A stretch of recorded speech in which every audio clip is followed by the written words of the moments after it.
Verano del 2020, en plena pandemia, una pareja de esposos no ciudadanos, no residentes, tienen una triste historia. El esposo sale de su casa sin imaginar que iba a ser su último día, toma rumbo hacia el aeropuerto, se monta en el avión y desgraciadamente nunca regresa. La esposa piensa que va a tener acceso a la propiedad que tienen, valorada en $4 millones. ¿Cuál es la sorpresa que se lleva la esposa al saber que tiene que pagar un cierto porcentaje de impuestos de esa propiedad? Soy Wendy Sánchez, experta en ventas de bienes y raíces luxury y rentas vacacionales luxury también aquí en la ciudad de Miami. Por historias como esta, he creado este espacio para que no te pase a ti la misma situación. Y por historias como esta, les traigo a la experta en Legacy and Estate Planning, Jasmine Peña. Hola Jasmine, qué rico tenerte acá y que hayas aceptado mi invitación. Yo sé que tu tiempo vale oro y aprecio mucho que hayas aceptado mi invitación. Para mí es un honor estar siempre acá porque escuchando tu historia se trata de la comunidad. Y te felicito, mi querida Wendy, porque esto habla bien de lo que haces para las personas. No solo te interesas en que ganarte una comisión, lo tomo yo así, te interesas en que las personas, de verdad, el día que hacen un cierre, nos dicen muchas veces, espero que tengas muchos años de felicidad aquí. Así que te felicito porque eso se llama un trabajo con pasión y con una misión. Para mí es un honor estar acá. Muchas gracias, mi Jasmine. Yo la verdad que me considero matchmaker en real estate porque cuando las personas vienen, mis clientes vienen hacia mí buscando un agente de bienes y raíces, yo no digo que soy experta en una sola área, ¿no? Yo como agente de bienes y raíces se supone que le dé el servicio a mi cliente completo. Cuando te conozco y tú me explicas un poco de tu legacy en estate planning, eso va junto con lo que yo hago. O sea, es un paquete completo que el cliente muchas veces no sabe, no tiene conocimiento. Y yo estaba muy excited cuando tú me introduciste y me dijiste todo lo que era posible con el legacy en estate planning, de yo poder enseñárselos a mis clientes y juntas poder crear un legacy plan, estate plan para esos clientes que lo necesitan, aunque no lo piensen. Y por eso hoy, mi querida Jasmine, te traigo acá para que nos des tu consejo y asesoría de cómo evitar que le pase esto a otras personas, como esta triste historia que acabo de contar. Y la primera pregunta que te tengo es, ¿qué debe saber un extranjero cuando viene acá a los Estados Unidos con planes de invertir en real estate? Qué buena pregunta esa y empezamos por el saber. ¿Qué es aquello que debemos saber? Mi querida Wendy, aquí hay te lo voy a dividir en dos partes. Primero que todo, un extranjero debe saber los procesos de probate, como se llama en nuestro país, sucesión. Cuando una persona acaba de recibir una herencia, debe pasar por una corte probatoria, la cual esa te puede tardar de 12 a 48 meses. Quiere decir que esos son 4 largos años. Y mientras ese proceso está en curso, eso cuesta un dinero a los abogados y a los costos de corte. Y te quiero hablar de un monto que es estadístico. Una persona se puede gastar hasta el 12% Wow. de sus propiedades en el proceso de probate. Entonces tienen el primer problema, que es el de probate. Y el segundo problema, y es el que les pasó a las personas de la triste historia que tú acabas de contarnos, y es el impuesto a la herencia el día que morimos. ¿Qué debe saber un extranjero que no es ni residente ni ciudadano en los Estados Unidos? Y es el monto, cómo nos trata el IRS para pagar impuestos el día que morimos. Y es que en Estados Unidos un residente o un ciudadano americano tiene una excepción, mi querida Wendy, hoy en día de $10 millones. ¿Qué quiere decir eso? Que si tu propiedad no vale más de $10 millones y eres residente o ciudadano, pues no hay que pagar impuesto a la herencia. Por eso muchas personas a lo mejor dicen, no es que impuesto a la herencia no hay que pagar, porque ni se dieron cuenta porque estaban dentro de ese bracket, para decir algo. ¿Qué les pasa a las personas que vienen a invertir y que aún no son ni residentes ni ciudadanos. ¿Sabes de cuánto es la excepción que ellos tienen para pagar impuestos? No, cuéntanos. De $60,000. Así como tú abres la boca. De $60,000. ¿Qué quiere decir? Que esta triste señora que tú conociste, a todo lo que valía su propiedad, el único que la IRS le descontó fueron $60,000 y tuvo que pagar el impuesto a la herencia por el resto.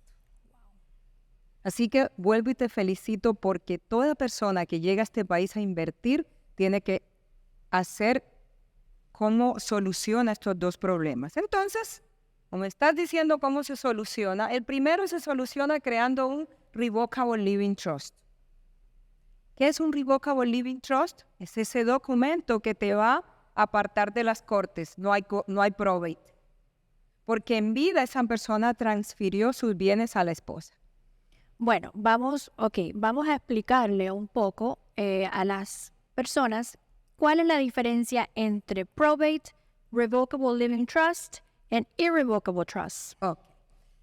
Probate es lo que toda persona en Estados Unidos está sujeto a esperar si no tiene hecho un trust, ya sea revocable o irrevocable. Porque son dos tipos de trust. Por lo general, el común denominador de las personas solamente necesita un Revocable Living Trust. Revocable quiere decir, mi querida Wendy, revocable, que en cualquier momento pueden cambiar los estatutos. El trust irrevocable se usa para tú colocar propiedades que en ese momento, cuando las colocas en un trust irrevocable, tú estás perdiendo el control de ellas. Es algo que tú dices, esto es para mis nietos, esto es para mis hijos, está dentro de este trust irrevocable y perdiste el control de él, nunca lo vuelves a tocar. Puede que haya alguien o personas o empresas que necesiten esto, pero no es lo más recomendable, porque tú no deberías perder el control de lo que tienes. Claro. Pero eso mientras no sea estrictamente necesario, yo no aconsejo un trust irrevocable, sino un revocable. Revocable es que en vida lo puedas cambiar. Perfecto. En vida un Revocable Living Trust tiene 3 personas. El grantor, que es el que lo crea, el administrador, que es quien decide, compra, vende, y el beneficiario. En vida, tú eres las 3 personas. O sea que nadie puede tomar decisiones de ti. Ahora, el día que tú no estás, ¿qué pasa? No muere el dueño del trust, muere el administrador, porque en realidad tú eras el administrador. Y en ese momento es cuando entra una figura de una persona que se llama trustee o albacea en español. Es el que ahora va a manejar los bienes que existían. Entonces, con este instrumento, evitamos que nuestra familia vaya a la corte a pelear por lo mucho o por lo poco que le dejas con un Revocable Living Trust. Entonces, para que el cliente no tenga que pasar por probatoria de la corte, ¿tú les recomiendas? Un Revocable Living Trust, y no es que lo recomiende, es que es el único instrumento que te va a alejar de las cortes, porque en vida tú transferiste tus bienes a una persona que decidiste en vida. Y para los impuestos, ¿qué es lo que recomiendas? Bueno, el impuesto a la herencia, el trust es una cosa y el impuesto a la herencia es otra. Así que para estas personas que no son ciudadanos americanos y que no tienen una excepción grande como el ciudadano americano, se recomienda que, Wendy, con centavos al día, compren miles de dólares. ¿Y qué quiere decir esto, Jasmine? Bueno, una persona que creo escuchar que dijiste que valía 4 millones la propiedad. Sí, correcto. Esas personas debieron haber sabido en ese instante que si uno de los dos faltaba, el que quedaba vivo, tenía que pagar el 40% sobre el valor de la propiedad. Oh, my God. 4 por 4, 16, 1.600.000. De eso debieron haber tenido ellos un seguro de vida para que a la muerte de alguno de los dos hubiesen tenido con qué pagarle al IRS su 1.600.000. ¿Con qué pagó la señora el 1.600.000? Vendiendo la propiedad. Entonces, en pocas palabras, te pasas la vida trabajando, creas un hogar con tu familia y desafortunadamente puede ser que fallezcas o versa, cosas que pasan en la vida. Y si no tienes el dinero, los Estados Unidos o el tío Sam se puede quedar con tu propiedad. Se puede quedar con tu propiedad porque ¿sabes cuántos meses nos da el IRS para pagar ese 40%? 9 meses. Y en esos 9 meses va contando intereses. Y a los 9 meses te dice, mi dinero, y no es en propiedades, es cash, es en efectivo. Ojo, otro buen punto. ¿Tiene que ser el dinero cash para poder sacar la propiedad de probate? Para poder probate, si estás en probate es una cosa, para poder pagarle al IRS. De probate tienes que esperar que el probate termine si no había un trust. Ya. ¿Ya? Ok. Si no había un trust, tienes que esperar que probate termine. Entonces necesitas 2 dineros. Uno para el proceso de probate y otro para pagarle al IRS el 40% de impuesto a la herencia porque ellos no tenían la excepción que tiene un ciudadano americano. Wow, las cosas que suceden por falta de información. Y eso me lleva a la pregunta número 2. ¿Por qué no debes poner a nombre de tus hijos la propiedad si aún estás vivo? Esta respuesta, mi querida Wendy, se le abren varias ramitas. Voy a explicarlo bien facilito para que sea entendible. La primera es cierto que he escuchado que muchas personas colocan a los hijos en el título para que la propiedad sea de ellos también. ¿Por qué no es conveniente? Por lo primero es, ¿qué pasa si ese hijo o esa hija se casa y tiene la propiedad a nombre de él? Pero lo malo no es que se case, lo malo es que caiga en la estadística, que es que el 60% de los matrimonios hoy en día termina en divorcio. Entonces esa mitad de esa propiedad que tú colocaste a nombre de tu hijo o hija, ¿de quién sería la mitad si tu hijo se divorcia? Del divorciado. Y ahí perdiste tu legado. También, si tu hijo lo demandan o tiene una deuda y quieren ir contra las propiedades de él, van contra la casa. Muy importante, puede ser que mi hijo tenga un accidente, Dios no lo- Atropella a alguien en el carro, no lo quiera Dios. Fíjate, buscaste a alguien que te colocara una lámpara en el techo, se cayó una persona y no alcanzó el liability que había y quieren ir con todo. Van contra la casa que lamentablemente tú habías colocado la mitad a nombre de tu hijo. Ese es el primer error. Pero vamos a suponer que nada de esto pasó. Tu hijo se casó, no se divorció, no lo demandaron, pero ya llega el momento de que tú moriste, la persona partió y ahí la casa ya tú se la habías pasado a tu hijo a nombre de él propio en vida. La casa que pasaste en ese momento a tu hijo, a nombre de él, vamos a decir que costaba $1 millón hace 30 años, pero hoy vale 5 millones. Si usted coloca la propiedad a nombre de su hijo, el día que él la va a vender, tiene que pagar impuestos sobre la ganancia, sobre el capital gain. Wow, y eso es un tema que me identifico porque mis padres se divorcian hace unos años y mi mamá en el divorcio, su parte, ella pone que sea pasada a mi nombre. Pero bueno, Bueno, ¿ves? Hoy tú estás expuesta a este tipo de cosas, a que esa parte que ella tiene a tu nombre está expuesta por cualquier cosa que a ti te pase. bueno, por lo bueno es que yo todavía no he registrado mi parte, así que estoy a tiempo Estás a tiempo de ponerla en mi trust. estás a tiempo de que tu mamá sea quien cree un Revocable Living Trust donde diga que a la muerte de ella la beneficiaria eres tú y que la recibe a través de un trust para dejarte protegida de matrimonios, de deudas y de acreedores. Ya sabes, mami. Bueno, y yo siempre le aconsejo a mis clientes, si quieren disminuir a pagar su casa en 15 o 20 años, de que hagan pagos extra al principal. Tú en tu industria, ¿eso es un buen negocio para el cliente? Excelente negocio. Eso es un buen negocio, el tú pagar dinero al principal para ahorrarte intereses, ¿verdad? Que es lo que uno hace, es un buen negocio. Sin embargo, como me dices que es de acuerdo a mi industria, te quiero decir, si nos afanamos por tener la casa paga y todo en 15, en 20 años, y es un buen negocio, como ya te contesté al inicio. Sin embargo, la pregunta para todos es, ¿qué estás haciendo extra para cuando termines de pagar esa casa a los años que te quieras proponer? ¿Tienes algo extra para vivir?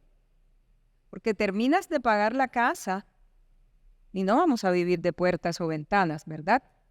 Tenemos que tener con qué pagar taxes, seguros y todo para la casa. Entonces, en mi industria, si te queda bien y si te queda extra, yo siempre también le digo a las personas, págale al principal, está bien. Solo que si no tienes un plan de retiro para cuando termines de pagar esa casa, seguir viviendo largo tiempo en él y pagar el mantenimiento que una casa necesita, como ya lo habíamos dicho, taxes, seguro y todo esto, entonces, si no tienes nada más, entonces no es conveniente que lo hagas. Existe una herramienta y es a través de muchos productos, porque hay muchos en realidad, mi querida Wendy, donde tú puedes ese dinero que le estás mandando extra a la casa, colocarlo en un plan que te genere intereses. Vamos a hablar, por ejemplo, del interés compuesto, que te da interés sobre el interés. Entonces, en 20, en 15 años, no solamente vas a tener un dinero para pagar lo que debes de tu casa, sino que aparte también vas a tener un dinero para estar tranquilo y tener con qué vivir en los años dorados que llamamos, pero sin tener con qué, yo creo que no serían dorados, serían más bien grisesones. Yo recuerdo cuando fui a tu oficina que me dijiste, tú siempre uno cuando llega a los Estados Unidos que ve a las personas mayores, los viejitos, uno dice, mira ese viejito cómo tiene ese carro, mira ese viejito cómo anda viajando el mundo, ¿cómo lo hace? Y ahí me diste la explicación de cómo ese viejito puede viajar el mundo, tener el carro Mustang rojo descapotable que usualmente tienen, y es porque esos viejitos aseguraron y hicieron un plan de retiro. Desde el inicio, ¿sabes qué? Es que a mí en mi natal Colombia eso me llamaba mucho la atención. Llegaban los gringos y se retiraban allá y a pasear y uno, pero como dices tú, este viejito, ¿con qué? Si se supone que es del joven, es porque el anglosajón, el americano, es costumbre y les enseñan a sus hijos desde los 18 años a ahorrar para poder vivir en la vejez paseando y para ahorrar para unas vacaciones buenas al año. Fíjate que el americano primero paga todos sus gastos y esos gastos son su plan de retiro, su seguro, sus cosas, y si te queda, gasta. Nosotros los latinos, la pirámide la vamos de abajo para arriba. Gastamos, gastamos, gastamos y decimos, y si me queda, ahorro. Error.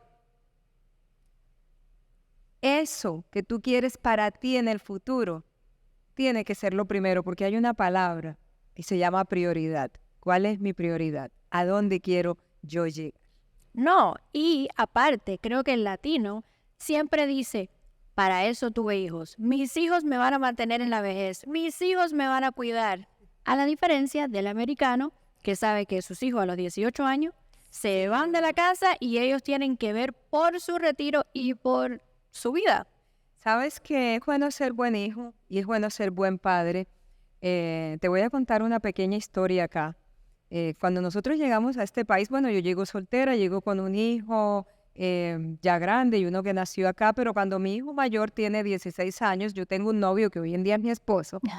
Mi hermano Martín, un día que mi hijo le hizo una pataleta a mi marido, hoy actual a mi esposo, él lo sentó y le dijo, venga acá que le voy a contar una historia. Usted ve que su tío mantiene sin $1, sin un peso en el bolsillo, porque yo tengo que mantener a su abuela en Colombia, porque yo no la dejé rehacer su vida. Cuando papi muere, mis hermanos mayores, mis hermanos hombres, perdón, la mayor soy yo, que no me escuché él, ellos le hicieron la vida imposible a mi mamá, que tenía 33 años. Wow, joven. Papi muere a sus 41 y mi mamá tenía 33. Wow. Y ella se dedicó a sus hijos, no volvió. Y él sentó a mi hijo y le dijo, usted deja a su mamá tranquila. Porque cuando usted esté grande, usted va a hacer su vida, la va a dejar y se va a tener que cohibir de muchas cosas porque usted la va a tener que mantener. Así que deje a su mamá tranquila. Porque mi hermano mantenía a su mujer, su hija, su casa y fuera de todo tenía que mandarle plata a mami. Eso está correcto que tú ayudes a tus padres. El tema es, primero que todo, a mí me gusta usar una palabra, Wendy. No es justo con los hijos. ¿Es que acaso es justo? Y segundo, yo no sé qué situación vaya a tener mi hijo. Si va a tener también que pagar su casa, la escuela de sus hijos, pero mami y papi no hicieron de jóvenes lo que tenían que hacer. Así que para ese otro tipo de personas que nos están escuchando y piensa así, para eso tuve hijos. Los hijos se tuvieron para que fueran felices, no para darles dolores de cabeza. Que tengan un plan con que evitar ser carga de sus hijos. Muy cierto. Bueno, mi queridísima Jasmine, muchísimas gracias por haber venido y compartir con nosotros en este espacio toda esa información tan pero tan valuable para los clientes que lo van a necesitar. Y tú, cuando vayas a comprar una propiedad o asegurar tu legado, tienes que recurrir a un profesional que te vaya a ayudar. ¿Y por qué Wendy Sánchez? Porque yo te voy a decir lo bueno, lo bonito, lo malo sobre adquirir tu propiedad y cómo asegurar esa propiedad. Así que para comprar, rentar o poner tu propiedad en Airbnb para que te rinda el dinero, consúltame que yo con gusto te ayudo.